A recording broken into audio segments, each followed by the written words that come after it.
Olá, você que nos acompanha pela TVL e a partir de agora também pela Rádio AL em mais uma edição do programa Fala Deputado. Aquele espaço em que os parlamentares catarinenses têm a chance de falar um pouco mais sobre a sua atuação aqui na Assembleia Legislativa, quer através das suas ideias referentes a projetos, quer através das discussões que vem trazendo aqui para o Parlamento catarinense, que tem repercussão direta na vida e no dia a dia da população. No programa de hoje, eu recebo com grande satisfação a visita do deputado Maurício Scudlar, do PSD, ele que já esteve conosco em outras ocasiões e hoje volta para um novo bate-papo. Tudo bem, deputado? Tudo bem, graças a Deus, estou tranquilo e agradecer pela oportunidade. É sempre um momento de passar à população de Santa Catarina o que nós estamos fazendo, o que trabalhamos, como pensamos e de levar essa representação, então, ao conhecimento de toda a sociedade.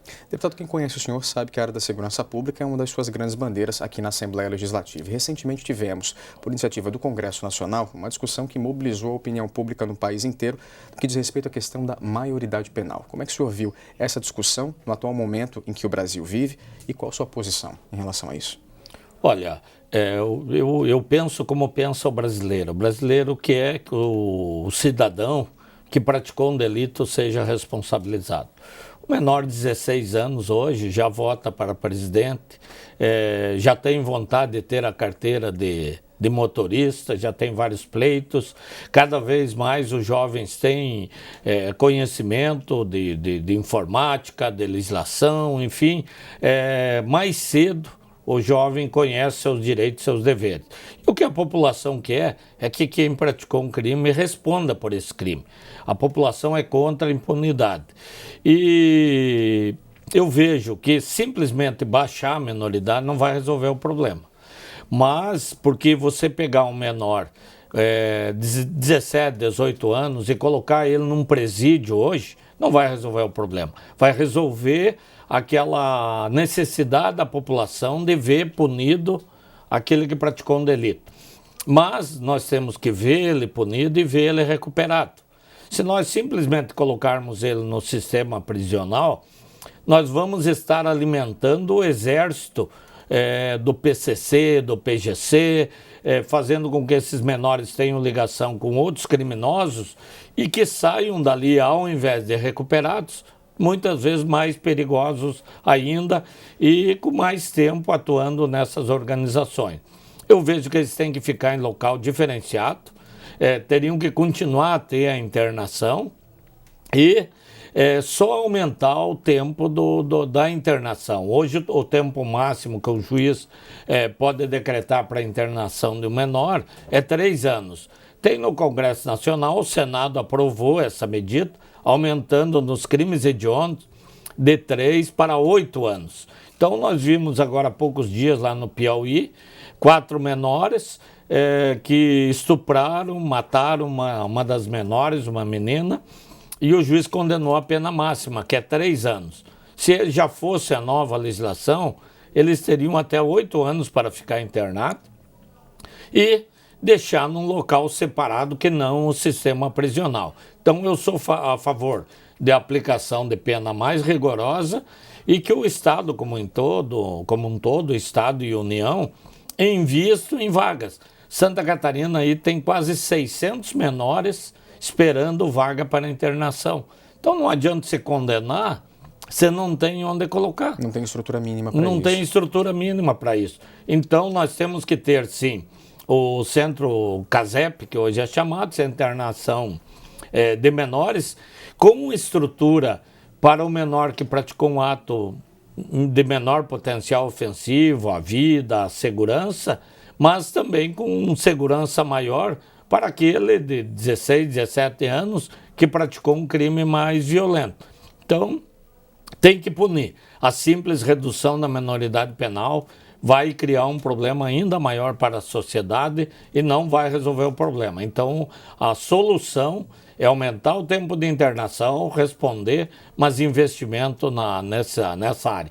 Eu acho que se tivesse construído umas 2 arenas a menos da Copa, dava para investir em centenas de CASEPs, de locais para colocar os menores. O que falta no país, eu vejo, prioridade, é saber definir a prioridade. Misturando, mas se construir uma arena em Manaus, cuja média de público, eu dizia até na tribuna, era de 3 mil torcedores. Essa semana o presidente da federação diz, não, é de 600 torcedores. Aí lá tem uma arena para 40 mil torcedores, que custa 700 mil por mês a manutenção.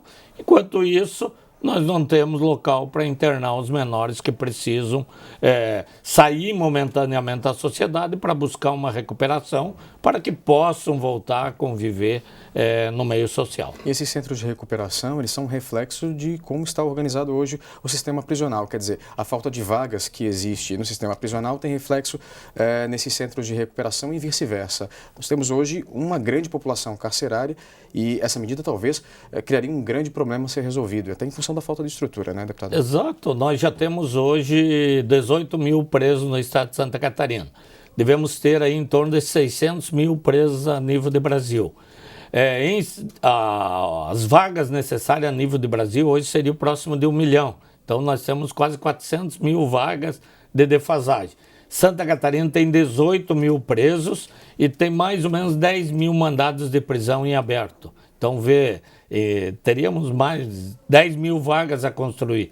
Então se nós não temos vaga para colocar o maior, nós vamos colocar o menor nesse sistema prisional, não vai resolver de maneira nenhuma. Então o objetivo, eu acho até que vai criar aquela ilusão no menor de se sentir mais corajoso por estar junto com o maior. Nós vemos aí que muitos menores acabam entrando para a criminalidade, principalmente para o tráfico de drogas, por falta de uma iniciativa social de colocar esse menor numa atividade e ele vê o traficante oferecer a oportunidade, ele comprar um tênis de marca, uma camiseta, uma calça, e ele andar armado. Menores aí que já praticaram vários homicídios, que se sentem com poder, respeitados por estar no meio do tráfico. Então é isso que nós temos que mudar.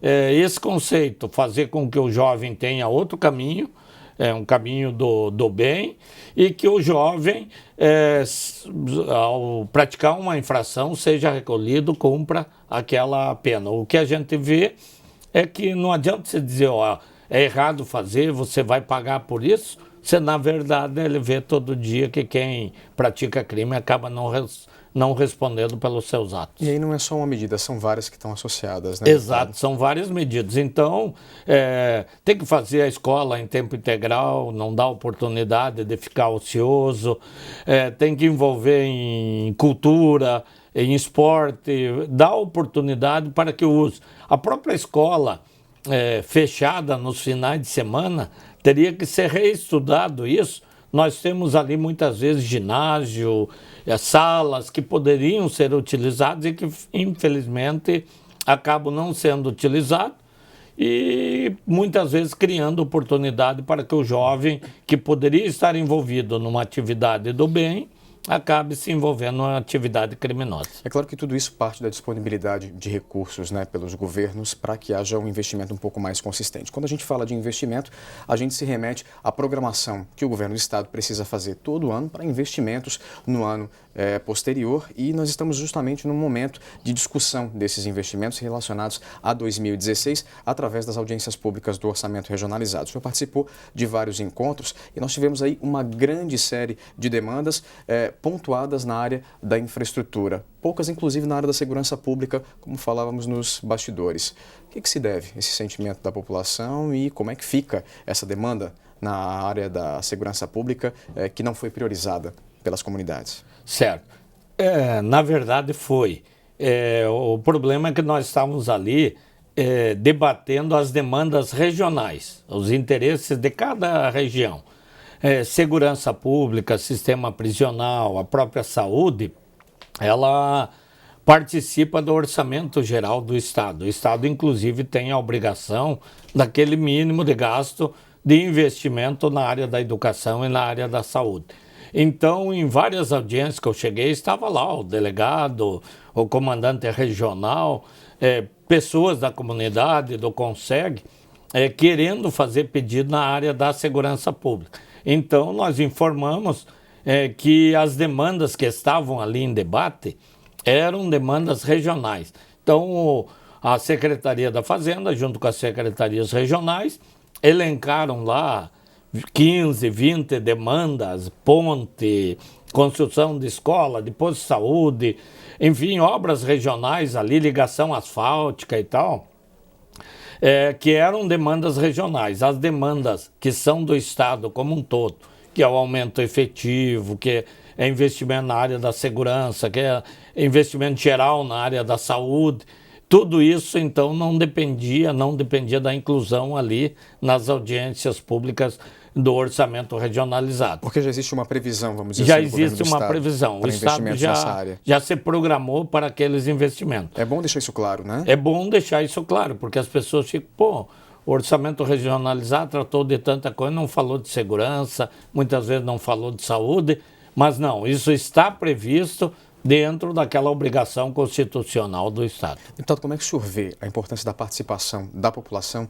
nesse momento, né, no auxílio aos parlamentares no que diz respeito à definição do que é prioridade para investimento no ano seguinte, considerando que esse ano nós tivemos ainda a discussão do plano plurianual, ou seja, os investimentos do governo do Estado para os próximos 4 anos também foram discutidos nesse momento? Eu acho muito importante, porque nós, deputados, cada um conhece da sua região a demanda e pode vir aqui defender no parlamento, como podem pedir a inclusão no orçamento. Mas você tendo o aval regional é muito importante.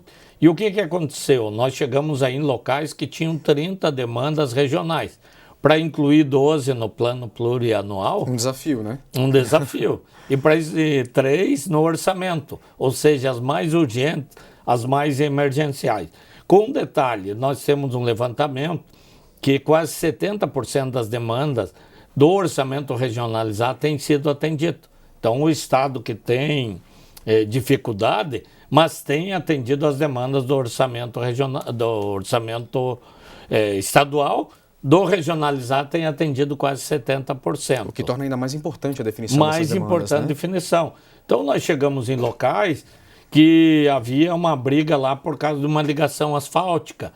Daí o outro município já entendia que outra demanda tinha que ser priorizada.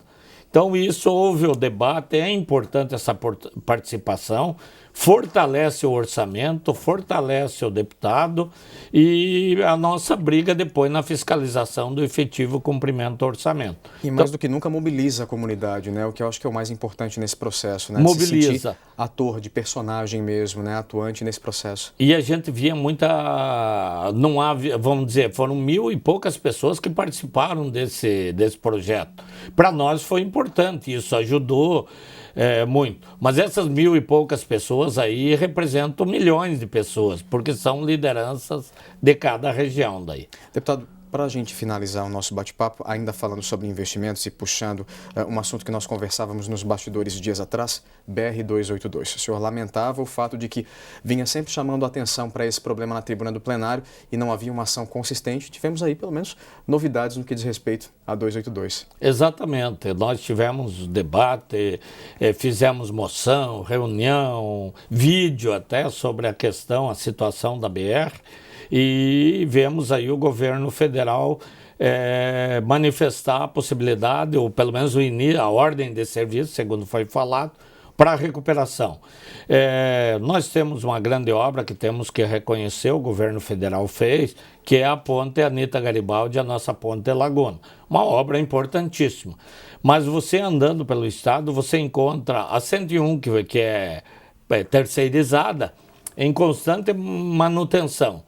A 280 houve uma recuperação, na maior parte do trecho está em boas condições. Mas o oeste do estado, que nós temos muita carga pesada, produção de suíno, de frango, de gado, as BRs 282, 153, 158, a 153 também é uma parte, a 163 estão em precárias condições. Então é importante que nós continuemos a levar esse assunto. E eu vejo que a TVA e os nossos programas aqui, o Fala Deputado, são muito assistidos, porque a gente trata muitas vezes do assunto aqui e depois o responsável nos liga para dar um panorama de como está a situação. Então, é a nossa missão como deputado cobrar, pedir, fiscalizar E isso nos ajuda muito. Então, é importante que essa parte de imprensa nos ajuda quase tanto quanto a tribuna da Assembleia. A gente fica muito feliz em ser um veículo que possibilita isso. Deputado, mais uma vez, muito obrigado pela sua presença aqui. Obrigado pela oportunidade. Nós temos muitas demandas, muito compromisso. Falamos no orçamento, o grande receio da população, a descrença, é porque em época de eleição se vai lá, se faz plano de governo, se promete muita coisa e se cumpre pouco. Nós temos que ser realistas, fazer o que está dentro do orçamento, discutir com a sociedade como no orçamento regionalizado e ver as prioridades. Então, agradeço mais uma vez pela oportunidade e que esse debate sirva também para melhorar a vida de todos os catarinenses. Assim esperamos. A você de casa, muito obrigado pela companhia e não esqueça, para rever este e outros programas, basta acessar o site da Assembleia Legislativa que você vê aí no seu vídeo. Por hoje é só, nos vemos numa próxima oportunidade. Até lá!